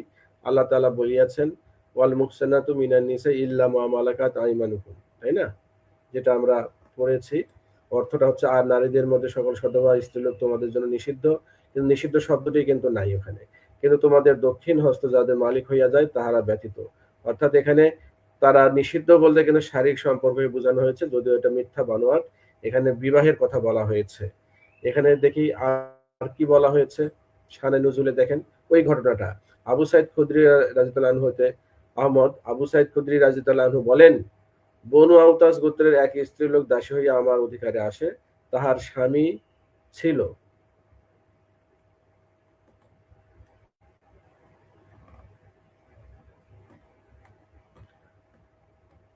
তার স্বামী ছিল, তাহার স্বামী থাকায় তাহার সহিত সহবাস করিতে আমি ইতস্ত করিতেছিলাম।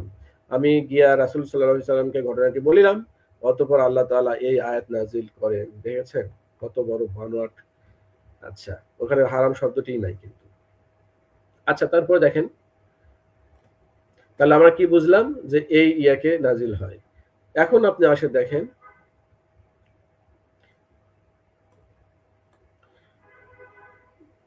এখানে কি হচ্ছে যে অর্থাৎ তোমাদের দক্ষিণাস্ত যাহাদের অধিকারী হইয়াছে তাহাদের ব্যতীত নারীদের মধ্যে সকল বিবাহিত নারী তোমাদের জন্য নিষিদ্ধ। অতঃপর এই আয়াতের ভাষ্য অনুযায়ী আমি তাহার সাথে যৌন সম্পর্কে প্রবৃত্ত হই। বুঝতে পেরেছেন? তারা আর কোথায় নিয়ে গেল? যৌনতার দিকে টেনে নিয়ে গেছে কিন্তু।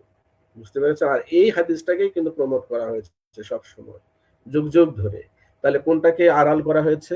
এবং সেটাতে আমরা যাই।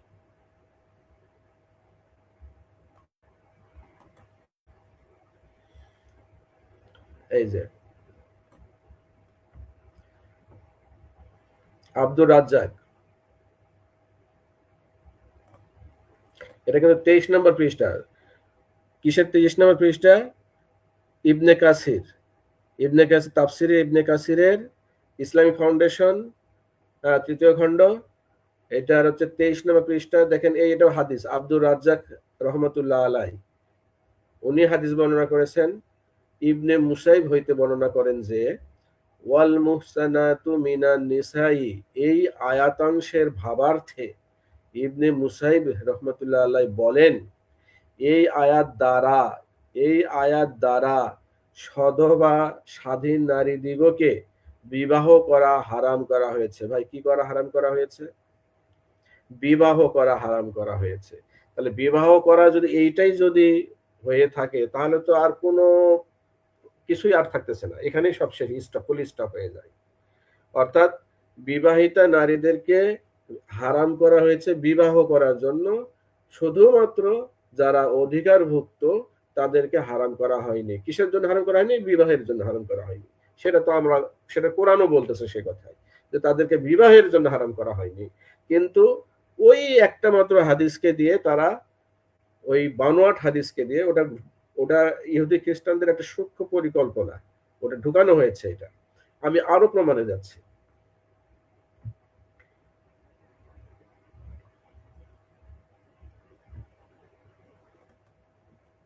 এখানে দেখুন,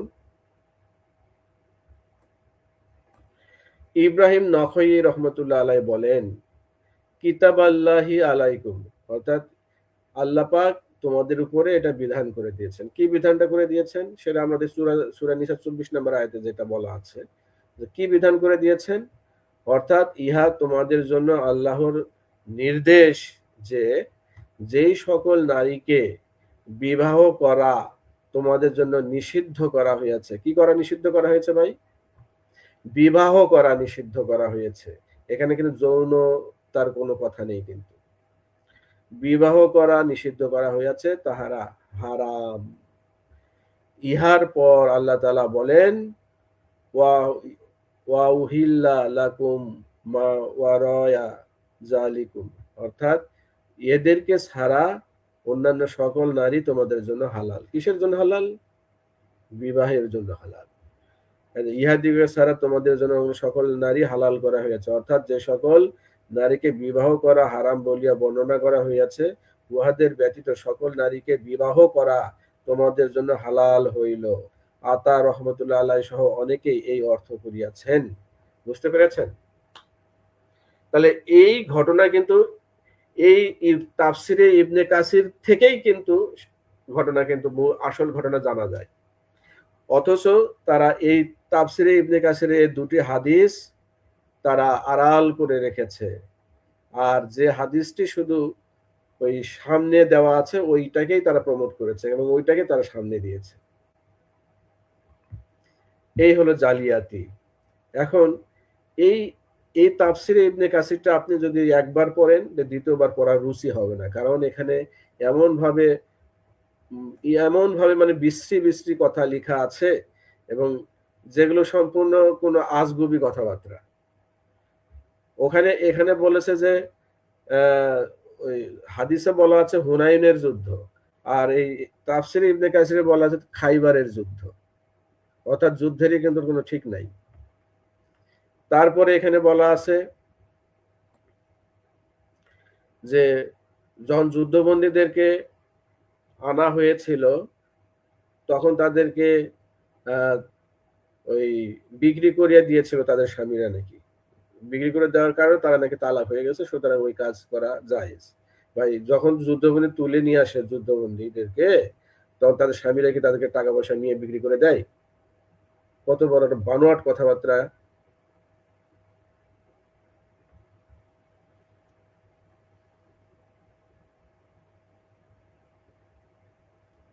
আচ্ছা, এখানে আবার বলেছে কেহ বলিয়াছেন, আয়াতাংশের অর্থ হইল পূর্ণবতী রমণীগণ, অর্থাৎ পূর্ণবতী মহিলাগণ তোমাদের জন্য হারাম, যে পর্যন্ত বিবাহ সাক্ষী মহর ও অভিভাবকদের সম্মতির মাধ্যমে তাদের একজন দুইজন তিনজন চারজনের অধিকার না হইবে। এই যে কেহ বলিয়াছেন, ভাই এটা কোনো কি দলিল হইল? হ্যাঁ। তারপরে চারটি বিবাহের কথা বলা হচ্ছে। আচ্ছা, বিবাহের কথা ঠিকই এরা বলতেছে, কিন্তু চারটি বিবাহ এগুলো কোনো আসলে কোনো কথা না। কথা এই যে এখানে যেটা বলা হয়েছে, ইব্রাহিম নাখই এবং আব্দুর রাজ্জাক রহমতুল্লাহ আলাই এই দুজন এবং আরো অন্যান্য তারা একে সমর্থন করেছেন, যেমন ওই যে এখানে আতা রহমতুল্লাহ সহ অনেকেই এই অর্থ করিয়াছেন। এটাই হচ্ছে সঠিক।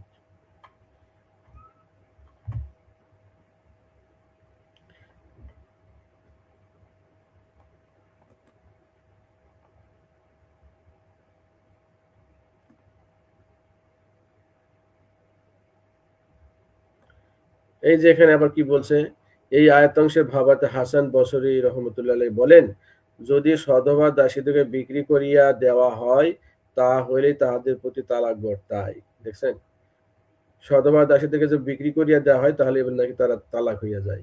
অর্থাৎ তারা ছিঁড়ে দৌড়ে মানে কথিত ভাবে আর কি, যেটা তারা দাবি করে, তারা যুদ্ধে জয় লাভের পরে তুলে নিয়ে আসে ঘাড়ে কইরা পাঞ্জা কইরা, এদেরকে আবার ফির ওই বিক্রি করে দিল কোন সময়ে?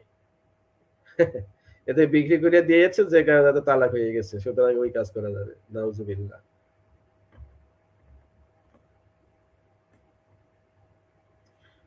আওফ হাসান বসরি রহমতুল্লাহ হইতে বর্ণনা করেন যে সধবা দাসীদেরকে বিক্রয় করিলেই তাহাদের প্রতি তালাক বর্তায়, এবং এবং সধবা দাসীর স্বামীকে বিক্রয় করিয়া ফেলিলেও তারা দ্বারা তালাক হইয়া যায়। যা হোক, এই ব্যাপারে মোটামুটি ভাবে কয়েকজন বিশিষ্ট পূর্বসূরি মনীষীর অভিমত তুলে ধরা হইল।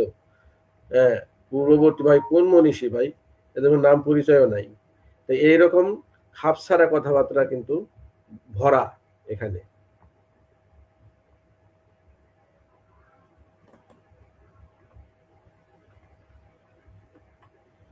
এই যে এখানে দেখেন, তাবারানী রহমতুল্লাহ আল্লাহ ইবনে আব্বাস রাদিয়াল্লাহু আনহু হইতে বর্ণনা করেন যে ইহা খাইবার যুদ্ধে বন্দিনী সধবা মহিলাদের সম্পর্কে অবতীর্ণ হয়েছে। কি কোন যুদ্ধ? খাইবার যুদ্ধে। আর আমরা হাদিসে কি পড়লাম? যে হুনাইনের যুদ্ধ।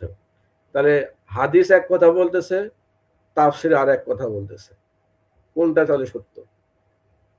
তো এইরকম বহু কথাবার্তা বলা আছে, আপনারা একবার পড়লে দ্বিতীয়বার পড়তে মন চাইবে না। তো সবচাইতে বড় কথা হলো যে একই তাফসির প্রথম পাতায় বলা আছে আবু সাইদ খুদরির নাম ব্যবহার করে একটা হাদিস তৈরি করেছে, একটা গল্প তৈরি করছে। আবার পরের পাতায় কিন্তু দুইজন মুহাদ্দিসের হাদিস আছে, সেগুলো কিন্তু আর ধরে নাই। খালি একটা হাদিসকেই শুধুমাত্র তারা যুগ যুগ ধরে প্রচার করে আসতেছে। তাহলে এটা কখন করেছে? এটা হচ্ছে ইহুদি খ্রিস্টানরা হাদিস সংগ্রহ সংকলনের পরবর্তীতে ওই হাদিসটা বানিয়ে সূক্ষ্মভাবে ঢুকে দেওয়া হয়েছে। কারণ পরবর্তী এখানে কিন্তু আরো দুটো হাদিস আছে যেগুলো বলা হচ্ছে যে বিবাহিত নারীদেরকে হারাম করা হয়েছে বিবাহে করার জন্য, অর্থাৎ তাদেরকে আর কেউ বিবাহ করতে পারবে না।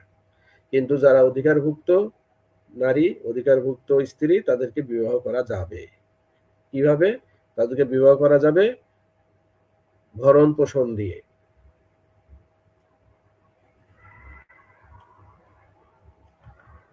বুঝতে পেরেছেন? আজকে এ পর্যন্তই, অনেক বড় হয়ে গেছে, আজকে এখানে শেষ করব।